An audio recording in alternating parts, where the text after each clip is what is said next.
बुरे और गंदे विचार खत्म करके ब्रह्मचर्य पालन कैसे करें और ब्रह्मचर्य से अपने शरीर बल और ऊर्जा को पहले से लाख गुना कैसे बढ़ाएं, खुद के दिमाग को पहले से तेज कर देगा ब्रह्मचर्य। लेकिन ब्रह्मचर्य पालन का एक आसान सिद्धांत आपको समझना होगा। वह सिद्धांत कौन सा है, वही हम आज के इस वीडियो में कहानियों के माध्यम से जानेंगे। तो बिना देर किए चलिए उन कहानियों की शुरुआत करते हैं। पहली कहानी, वेदों और उपनिषदों की प्राचीन भूमि में अर्जुन नाम का एक युवा राजकुमार रहता था। अर्जुन अपनी बुद्धिमत्ता, दयालु हृदय और अपनी आध्यात्मिक प्रथाओं के प्रति अटूट समर्पण के लिए जाने जाते थे। उनके राज्य ने उनकी बुद्धिमत्ता और अनुग्रह तथा करुणा के साथ नेतृत्व करने की उनकी क्षमता की प्रशंसा की। हालांकि अर्जुन की असली ताकत उसके ब्रह्मचर्य के अभ्यास में निहित थी, ब्रह्मचर्य और आत्मनियंत्रण की प्रतिज्ञा। छोटी उम्र से ही अर्जुन ने आध्यात्मिक ज्ञान की खोज के लिए खुद को समर्पित करने का फैसला किया था। उन्होंने किसी की आंतरिक ऊर्जा का उपयोग करने और उसे महानता प्राप्त करने की दिशा में केंद्रित करने में ब्रह्मचर्य की शक्ति को समझा। जबकि उनकी उम्र के कई युवा सांसारिक सुखों में उलझे हुए थे, अर्जुन अनुशासन और आत्मनिपुणता के प्रति अपनी प्रतिबद्धता पर दृढ़ रहे। जैसे जैसे अर्जुन बड़े होते गए, एक बुद्धिमान और गुणी राजकुमार के रूप में उनकी प्रतिष्ठा दूर दूर तक फैल गई। लोग उनसे सलाह और आशीर्वाद लेने के लिए दूर दूर से यात्रा करते थे। उनके उदार शासन के तहत उनका राज्य फला फूला और अर्जुन की प्रजा न केवल उनके नेतृत्व के लिए बल्कि उनके आध्यात्मिक पथ के प्रति उनके अटूट समर्पण के लिए भी उनकी प्रशंसा करती थी। एक दिन एक पड़ोसी राज्य को एक शक्तिशाली दुश्मन से गंभीर खतरे का सामना करना पड़ा। उस राज्य के राजा ने अर्जुन की मदद लेने के लिए एक दूत भेजा। बिना किसी हिचकिचाहट के अर्जुन राजा से मिलने और उनकी सहायता की पेशकश करने के लिए निकल पड़े। अपने दिल में साहस और अपनी हर चाल का मार्गदर्शन करने वाली ब्रह्मचर्य की शक्ति के साथ अर्जुन ने युद्ध में अपनी सेना का नेतृत्व किया और सभी बाधाओं के बावजूद विजयी हुए। पड़ोसी राज्य बच गया और उसके लोगों ने अर्जुन की वीरता के निस्वार्थ कार्य के लिए आभार व्यक्त किया। अर्जुन की विजय की खबर पूरे देश में फैल गई और जल्द ही वह सभी राज्यों में सबसे महान योद्धा राजकुमार के रूप में जाना जाने लगा। लेकिन सभी प्रशंसाओं के बीच अर्जुन विनम्र रहे और ब्रह्मचर्य के अपने अभ्यास के प्रति समर्पित रहे। वह जानते थे कि सच्ची शक्ति बाहरी वैभव से नहीं बल्कि आंतरिक शक्ति और आत्मसंयम से आती है। वर्ष बीतते गए और अर्जुन की प्रसिद्धि बढ़ती गई। कई राजाओं और शासकों ने उनकी बुद्धिमत्ता और युद्ध में उनके बेजोड़ कौशल से लाभ पाने की उम्मीद में उनसे गठबंधन की मांग की। लेकिन अर्जुन अपने मूल्यों के प्रति सच्चे रहे, कभी भी सत्ता या धन के प्रलोभन से प्रभावित नहीं हुए। एक दिन राज्य पर काली छाया छा गई क्योंकि एक दुर्जय शत्रु ने उनकी भूमि पर आक्रमण करने की धमकी दी। लोग सुरक्षा के लिए अर्जुन की ओर मुड़े, यह जानते हुए कि अकेले उनके पास ही आसन्न खतरे के खिलाफ खड़े होने की ताकत और साहस है। पर्वतों जैसे दृढ़ संकल्प और अपने लोगों के प्रति करुणा से भरे हृदय के साथ अर्जुन ने एक बार फिर अपनी सेना का नेतृत्व युद्ध में किया। शत्रु सेनाएं भयंकर और अथक थीं, लेकिन अर्जुन की युद्ध में निपुणता और ब्रह्मचर्य के प्रति उनका अटूट समर्पण उनके सबसे बड़े हथियार साबित हुए। एक पौराणिक युद्ध में जिसने पृथ्वी की नींव हिला दी थी, अर्जुन एक बार फिर विजयी हुए, दुश्मन को भगाया और अपने राज्य में शांति हासिल की।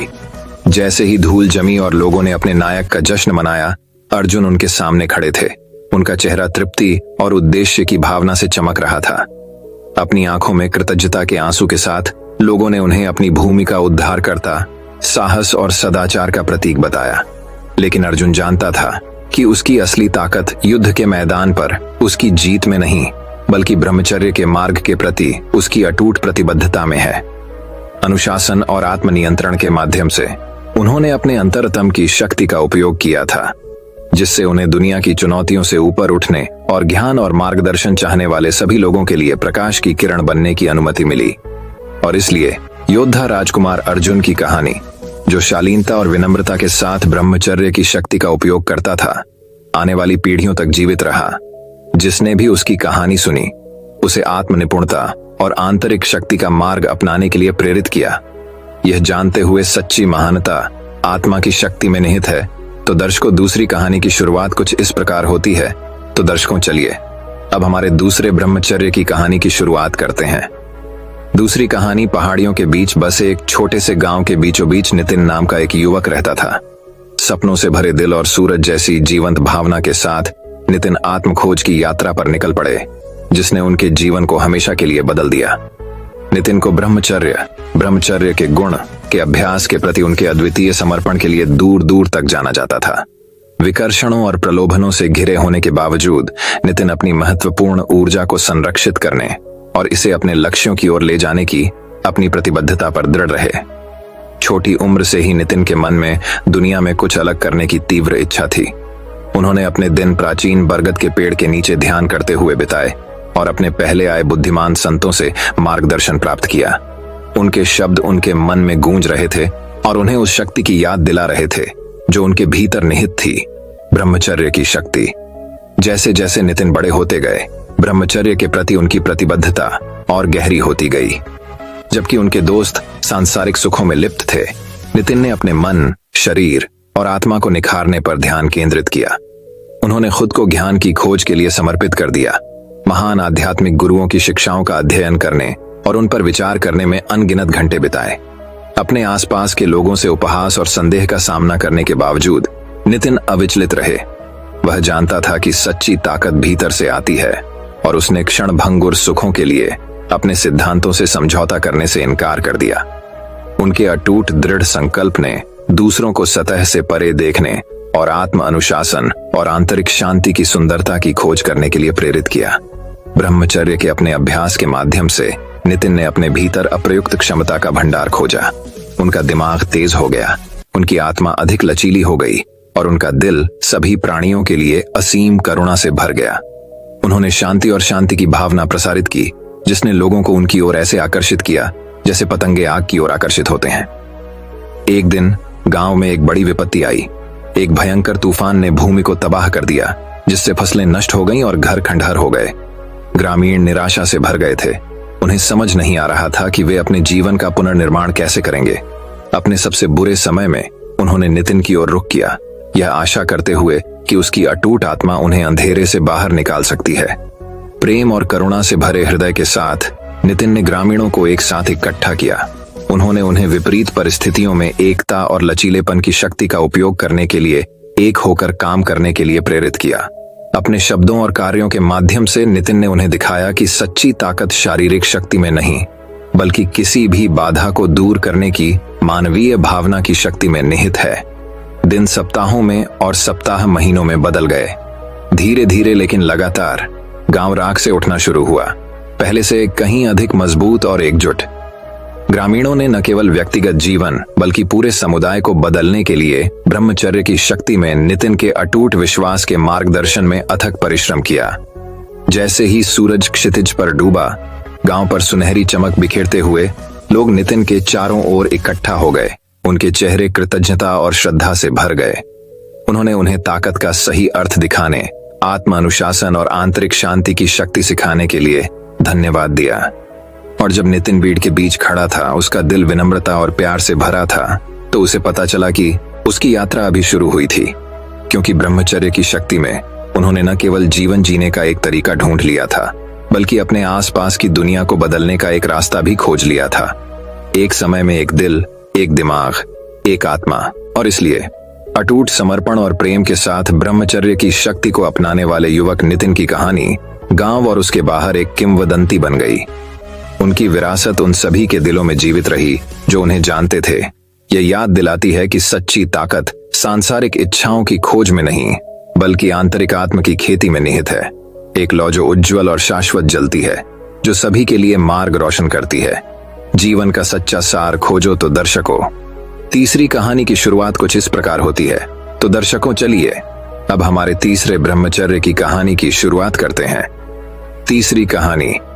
अयोध्या के प्राचीन साम्राज्य में अर्जुन नाम का एक युवा राजकुमार रहता था, जो अपनी बुद्धिमत्ता और आध्यात्मिक प्रथाओं के प्रति समर्पण के लिए जाना जाता था। अर्जुन का मार्गदर्शन उनके गुरु आर्षि विष्णु शर्मा ने किया, जिन्होंने उन्हें ब्रह्मचर्य का महत्व सिखाया, आध्यात्मिक विकास के लिए आत्मनियंत्रण और ब्रह्मचर्य का मार्ग। अर्जुन ने इस शिक्षा को पूरे दिल से अपनाया और अपने विचारों और कार्यों में अनुशासन और शुद्धता लाने के लिए खुद को समर्पित कर दिया। उन्होंने अपने दिन ध्यान करने, धर्म ग्रंथों का अध्ययन करने और करुणा और विनम्रता के साथ अपने राज्य के लोगों की सेवा करने में बिताए। जैसे ही अर्जुन के सदाचार के लिए प्रतिष्ठा दूर दूर तक फैली, कई युवा रईस और आम लोग ब्रह्मचर्य के मार्ग पर चलने के तरीके के बारे में उनका मार्गदर्शन लेने आए। अर्जुन ने उन सभी का खुली बाहों से स्वागत किया और उनके साथ अपना ज्ञान और अनुभव साझा किया, दूसरों को उनके नक्शे कदम पर चलने के लिए प्रेरित किया। एक दिन रवि नाम का एक युवा रईस अर्जुन के पास सलाह मांगने आया। रवि अपने लापरवाह तरीकों और सांसारिक सुखों में लिप्त होने के लिए जाने जाते थे, लेकिन अंदर ही अंदर वे आंतरिक शांति और जीवन में उद्देश्य के लिए तरसते थे। अर्जुन ने रवि की आंखों में ईमानदारी देखी और उसे ब्रह्मचर्य के मार्ग पर ले जाकर अपने संरक्षण में ले लिया। सबसे पहले रवि को ब्रह्मचर्य के लिए आवश्यक अनुशासन से संघर्ष करना पड़ा। उन्हें अपनी इच्छाओं और आवेगों को नियंत्रित करना चुनौतीपूर्ण लगा, लेकिन अर्जुन ने धैर्यपूर्वक उनके संघर्षों में उनका समर्थन किया। उन्हें आत्मनियंत्रण की शक्ति और विचार और कार्य में पवित्रता के महत्व की याद दिलाई।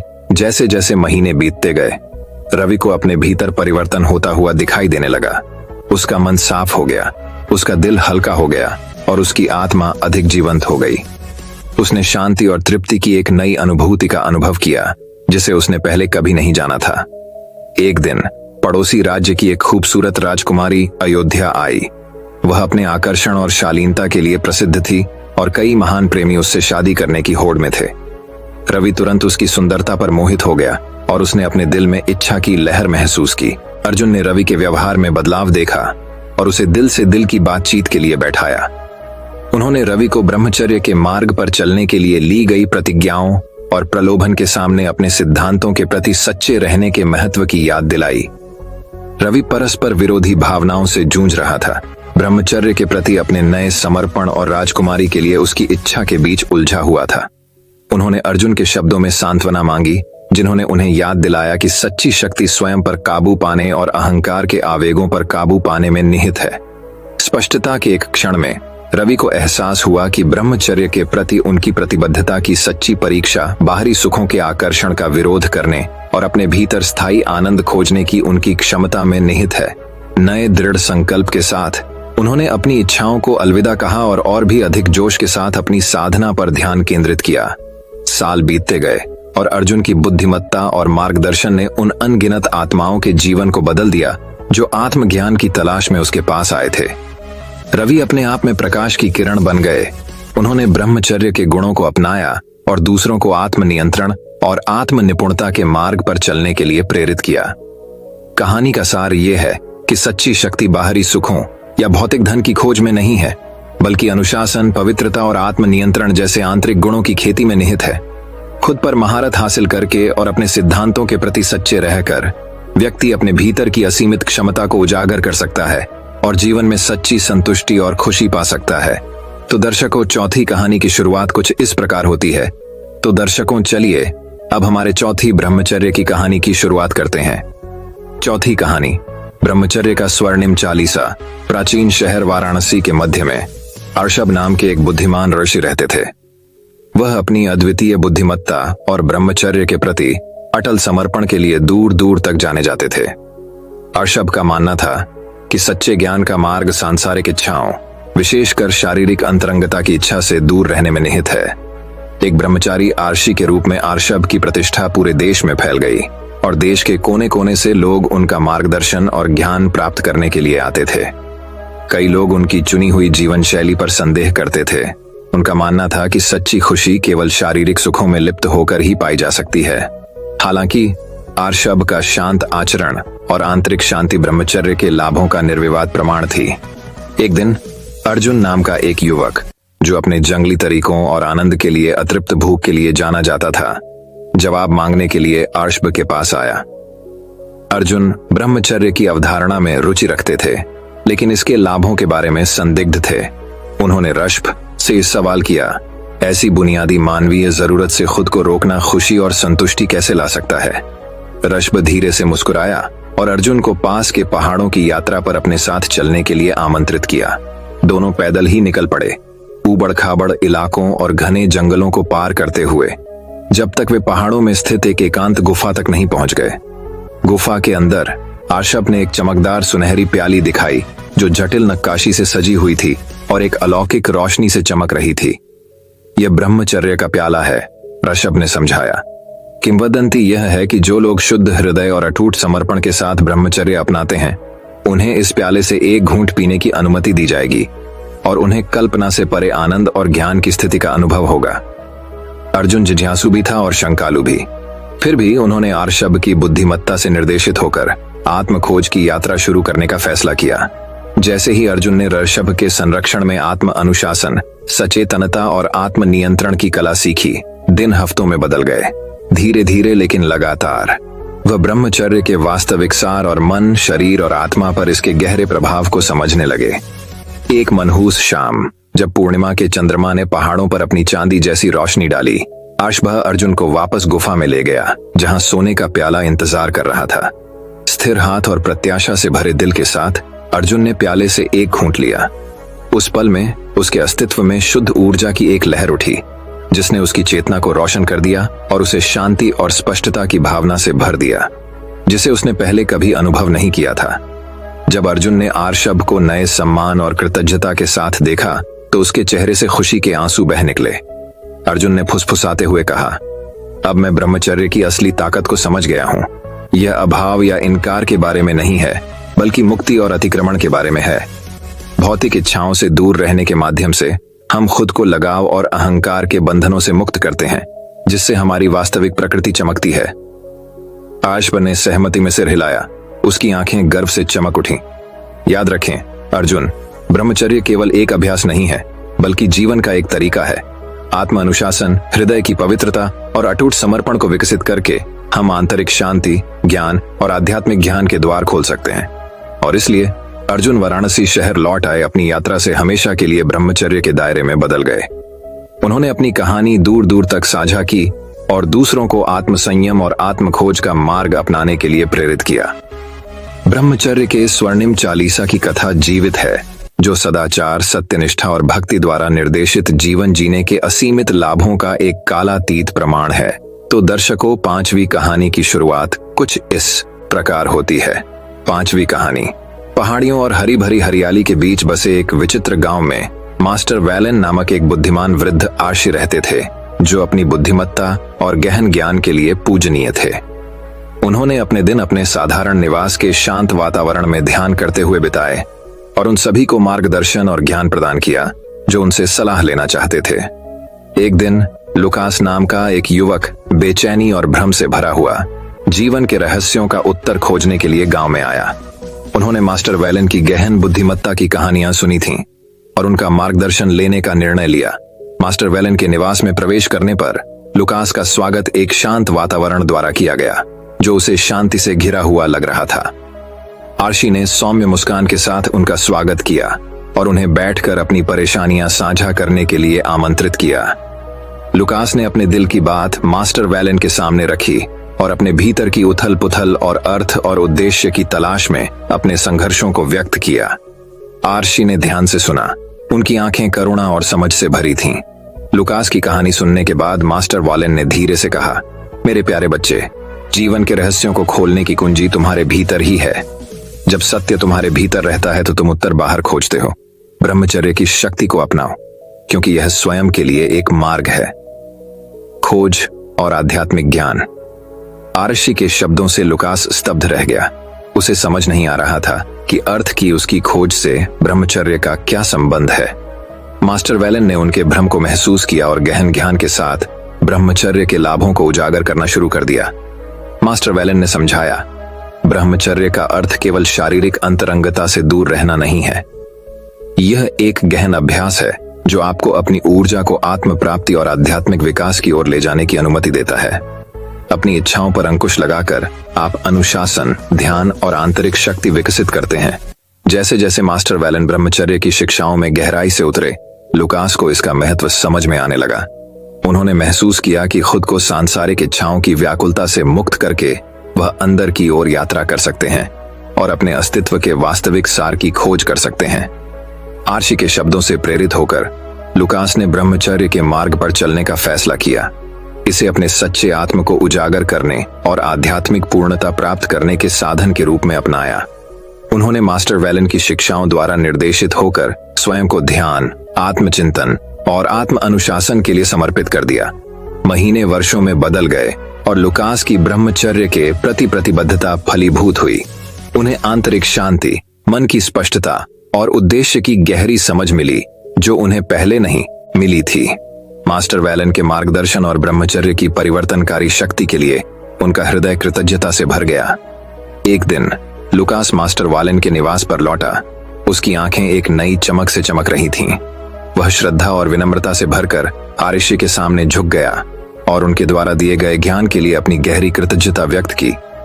मास्टर वैलन ने लुकास की ओर गर्मजोशी से मुस्कुराते हुए कहा, मेरे प्यारे बच्चे, ब्रह्मचर्य के लाभ शब्दों से परे हैं। ये एक पवित्र अभ्यास है जो आपको इस एहसास की ओर ले जाता है कि सच्ची खुशी आपके भीतर ही निहित है। याद रखें, सबसे बड़ी यात्रा जो आप करेंगे, हमेशा अपने अस्तित्व के केंद्र की यात्रा करें। अपने दिल में गूंजते इन शब्दों के साथ लुकास ने मास्टर वैलन को विदाई दी। उसकी आत्मा नए उद्देश्य और स्पष्टता से जगमगा उठी। जैसे जैसे वह क्षितिज की ओर बढ़े, ब्रह्मचर्य का पाठ उनकी यात्रा में उनके साथ रहा और उन्हें शांति, तृप्ति और आध्यात्मिक ज्ञान से भरे जीवन की ओर मार्गदर्शन किया। और इसलिए लुकास और मास्टर वैलन की बुद्धिमत्ता की कहानी गांव में किंवदंती बन गई, जिसने पीढ़ियों को आत्म प्राप्ति और आंतरिक परिवर्तन के मार्ग के रूप में ब्रह्मचर्य के गहन लाभों को अपनाने के लिए प्रेरित किया। तो दर्शकों, छठी कहानी की शुरुआत कुछ इस प्रकार होती है। तो दर्शकों, चलिए अब हमारे छठी ब्रह्मचर्य की कहानी की शुरुआत करते हैं। छठी कहानी, ब्रह्मचर्य का उपहार। पहाड़ियों और हरी भरी हरियाली के बीच बसे एक अनोखे गांव में एडन नाम का एक युवक रहता था। एडन को ब्रह्मचर्य के मार्ग के प्रति उनके अटूट समर्पण के लिए दूर दूर तक जाना जाता था, जबकि उनके कई साथियों ने उनकी पसंद का उपहास उड़ाया और इससे होने वाले लाभों को समझने में असफल रहे। एडन अपने विश्वासों पर दृढ़ रहे। छोटी उम्र से ही एडन प्राचीन संतों की शिक्षाओं की ओर आकर्षित हो गए थे, जो आंतरिक शांति और आध्यात्मिक विकास के साधन के रूप में ब्रह्मचर्य के गुणों की प्रशंसा करते थे। अपने आसपास के लोगों से उपहास और संदेह का सामना करने के बावजूद एडन दृढ़ विश्वास के साथ दृढ़ रहा कि वह सही रास्ते पर है। जैसे जैसे साल बीतते गए, एडन की ब्रह्मचर्य के प्रति प्रतिबद्धता ऐसे फल देने लगी जिसकी उसने कल्पना भी नहीं की होगी। उसका दिमाग तेज हो गया, उसका दिल अधिक दयालु हो गया और उसकी आत्मा अपने आसपास की दुनिया के आश्चर्यों के प्रति अधिक अभ्यस्त हो गई। जहां दूसरों ने अभाव देखा, वहीं एडन ने मुक्ति देखी। इच्छा की जंजीरों से मुक्ति जिसने कई अन्य लोगों को क्षणभंगुर सुखों और अधूरी लालसाओं के जीवन में बांध दिया। एक दिन एक धनी व्यापारी गांव से गुजर रहा था, जो एडन से निकलने वाली शांति और संतुष्टि से चकित था। उत्सुक होकर व्यापारी एडन के पास पहुंचा और उसकी आंतरिक शांति के रहस्य के बारे में पूछा। एडन गर्मजोशी से मुस्कुराया और व्यापारी के साथ अपनी यात्रा साझा करना शुरू कर दिया। अपने सामने आई चुनौतियों और रास्ते में मिली खुशियों के बारे में बताया। जैसे ही एडन बोला, व्यापारी ने ध्यान से सुना। एडन के शब्दों की सुंदरता और उसकी बुद्धिमत्ता की गहराई ने उसके दिल को छू लिया। उस पल में व्यापारी की आत्मा में एक बीज बोया गया, जिज्ञासा का बीज और शांति की लालसा जो उसकी सांसारिक सफलता के बावजूद उसे नहीं मिल रही थी। महीने बीत गए और व्यापारी ने खुद को एडन की शिक्षाओं से परेशान पाया। अपनी विशाल संपत्ति और भौतिक संपत्ति के बावजूद उसे अपने दिल में एक गहरा खालीपन महसूस होता था। उन सतही सुखों से मोह भंग की भावना जो एक बार उसे बहुत खुशी देती थी। उसी आंतरिक शांति को पाने के लिए दृढ़ संकल्प जिसने एडन के जीवन को बदल दिया था, व्यापारी ने एक बार फिर उस युवक की तलाश की। इस बार उन्होंने एडन से एक गुजरते यात्री के रूप में नहीं, बल्कि सत्य के एक विनम्र साधक के रूप में संपर्क किया, जो आत्म खोज की अपनी यात्रा शुरू करने के लिए तैयार था। व्यापारी की ईमानदारी से प्रभावित होकर एडन ने खुले हाथों से उसका स्वागत किया और उसे ब्रह्मचर्य के तरीकों का मार्गदर्शन करना शुरू कर दिया।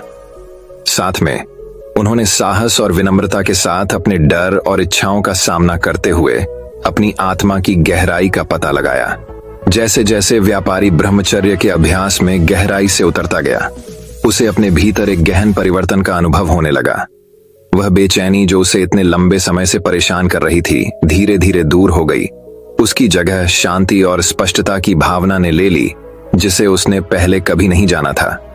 एक दिन जब व्यापारी ऐदान के पास शांत चिंतन में बैठा था, तो उसे अचानक एहसास हुआ, ब्रह्मचर्य का सच्चा उपहार दुनिया के सुखों को त्यागने में नहीं है, बल्कि उन्हें आसक्ति और इच्छा से मुक्त हृदय से गले लगाने में है। चेहरे से कृतज्ञता के आंसू बहते हुए व्यापारी ने उसे आंतरिक शांति और संतुष्टि का रास्ता दिखाने के लिए एडन को धन्यवाद दिया।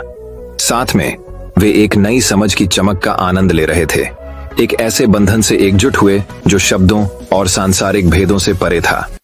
और इसलिए यह गांव एडन की कथा और ब्रह्मचर्य की परिवर्तनकारी शक्ति से आकर्षित होकर दूर दूर से आए साधकों के लिए तीर्थ स्थल बन गया। जो लोग वहां गए उनके दिलों में आशा की एक किरण जगी, एक आशा कि वे भी जीवन का सही अर्थ जान सकें और अपने दिलों के आलिंगन में शांति पा सकें। तो दर्शकों, 7वीं कहानी की शुरुआत कुछ इस प्रकार होती है। तो दर्शकों, चलिए अब हमारे 7वीं ब्रह्मचर्य की कहानी की शुरुआत करते हैं। 7वीं कहानी। पहाड़ियों के बीच बसे एक विचित्र गांव में मास्टर वू नाम का एक बुद्धिमान बूढ़ा व्यक्ति रहता था। वह जीवन के रहस्यों की गहरी समझ और आध्यात्मिकता पर अपनी व्यावहारिक शिक्षाओं के लिए दूर दूर तक जाने जाते थे। बहुत से लोग उनका मार्गदर्शन और ज्ञान प्राप्त करने के लिए दूर देशों से यात्रा करते थे। एक दिन काई नाम का एक युवक एक पूर्ण जीवन जीने के बारे में सलाह लेने के लिए मास्टर वू के साधारण निवास पर पहुंचा। काई बेचैन और असंतुष्ट था, लगातार क्षणभंगुर सुखों में खुशी की तलाश कर रहा था। मास्टर वू ने काई की परेशानियों को ध्यान से सुना और फिर धीरे से बोले, मेरे बेटे, मेरा मानना है कि सच्ची संतुष्टि का मार्ग ब्रह्मचर्य के अभ्यास में निहित है। ब्रह्मचर्य का पालन करते हुए युवक ने सोचा, शारीरिक अंतरंगता को त्यागने से एक पूर्ण जीवन कैसे प्राप्त किया जा सकता है। लेकिन उन्होंने मास्टर वू की बुद्धिमत्ता का सम्मान किया और उनकी सलाह का पालन करने का फैसला किया। काई ने अपनी पुरानी जीवन शैली को अलविदा कह दिया और खुले दिल से ब्रह्मचर्य अपना लिया। शुरुआत में काई के लिए यह आसान नहीं था। वह अपनी इच्छाओं से संघर्ष करता था और उसे साहचर्य की गहरी चाहत महसूस होती थी। लेकिन जैसे जैसे दिन हफ्तों में और हफ्ते महीनों में बदलते गए, उसे अपने भीतर एक गहरा परिवर्तन होता हुआ नजर आने लगा। क्षणभंगुर रोमांसों से ध्यान भटकाए बिना काई ने अपनी आध्यात्मिक प्रथाओं में गहराई से प्रवेश किया। उन्होंने प्रकृति की शांति में सांत्वना पाते हुए जंगल में घंटों ध्यान किया। उसका मन साफ हो गया, उसका दिल हल्का हो गया और शांति की एक नई अनुभूति उस पर हावी हो गई। जैसे जैसे समय बीतता गया, काई की आंतरिक रोशनी पहले से कहीं अधिक तेज चमकने लगी। गांव के लोगों ने उनमें बदलाव देखा। उनका शांत आचरण, उनके बुद्धिमान शब्द और उनके उद्देश्य की अटूट भावना। उन्होंने हृदय और आत्मा के मामलों पर उनकी सलाह मांगी और काई को उन्हें आत्मखोज के अपने पथ की ओर मार्गदर्शन करने में बहुत खुशी मिली। एक दिन लिन नाम की एक परेशान युवती आंखों में आंसू लेकर काई के पास आई। वह प्यार से आहत थी और खुद को खोया हुआ और अकेला महसूस करती थी। काई ने करुणा के साथ उसकी कहानी सुनी और फिर उसके साथ ब्रह्मचर्य की अपनी यात्रा साझा की। उन्होंने अपने भीतर मिली शांति और विकर्षणों से मुक्त जीवन अपनाने से मिली ताकत के बारे में बात की। लिन काई की बातों से प्रभावित हुए और उन्होंने उनके नक्शे कदम पर चलने का फैसला किया। साथ में वे आत्मखोज की यात्रा पर निकले, कमजोरी के क्षणों में एक दूसरे का समर्थन किया और एक दूसरे की जीत का जश्न मनाया। जैसे जैसे वे ब्रह्मचर्य के मार्ग पर साथ साथ चलते गए, उनका बंधन गहरा होता गया और उनके बीच गहरा प्रेम पनपने लगा। एक ऐसा प्रेम जिसने भौतिकता से परे जाकर उनकी आत्माओं की गहराई को छू लिया। साल बीतते गए और काई और लिन गांव के बुद्धिमान बुजुर्गों के रूप में जाने जाने लगे, जो दूसरों को पूर्णता और उद्देश्यपूर्ण जीवन की ओर मार्गदर्शन करते थे। उनके प्यार ने दूसरों को अपने भीतर झांकने और उस शक्ति को खोजने के लिए प्रेरित किया जो उनके दिलों में सुप्त है। और इसलिए गांव काई और लिन ब्रह्मचारी प्रेमी के मार्गदर्शन में फला फूला, जिनका मिलन आत्म अनुशासन और आध्यात्मिक जागृति की परिवर्तनकारी शक्ति का एक प्रमाण था। मास्टर वू ने उन्हें गर्व के साथ देखा, यह जानते हुए कि उनकी शिक्षाओं ने उन लोगों के जीवन में फल पैदा किया है जिन्होंने खुले दिल और इच्छुक भावना के साथ ब्रह्मचर्य का मार्ग अपनाया था। ग्रामीणों ने सीखा कि सच्ची तृप्ति क्षणभंगुर सुखों में नहीं है, बल्कि उस शांति में है जो भीतर से आती है, उस शक्ति में जो आत्म अनुशासन से उत्पन्न होती है, और उस प्रेम में है जो आत्माओं को एक साथ बांधता है, जो भौतिक से परे है। और इसलिए मास्टर वू का गांव उन सभी के लिए प्रकाश और आशा की किरण बन गया, जो अर्थ और उद्देश्य का जीवन चाहते थे, उन लोगों के ज्ञान द्वारा निर्देशित जिन्होंने ब्रह्मचर्य का मार्ग चुना था और अपने स्वयं की गहराई में सच्ची पूर्ति पाई थी। दोस्तों, मैं उम्मीद करता हूं कि यह कहानी सुनने से आपके जीवन में अच्छे बदलाव आए होंगे। आपको इस वीडियो से क्या सीखने मिला, ये कमेंट करके जरूर बताइए और अपने परिवार, दोस्तों या आपके करीबी इंसान के साथ ये कहानी शेयर करके उन्हें भी इस ज्ञान से परिचित करवाए।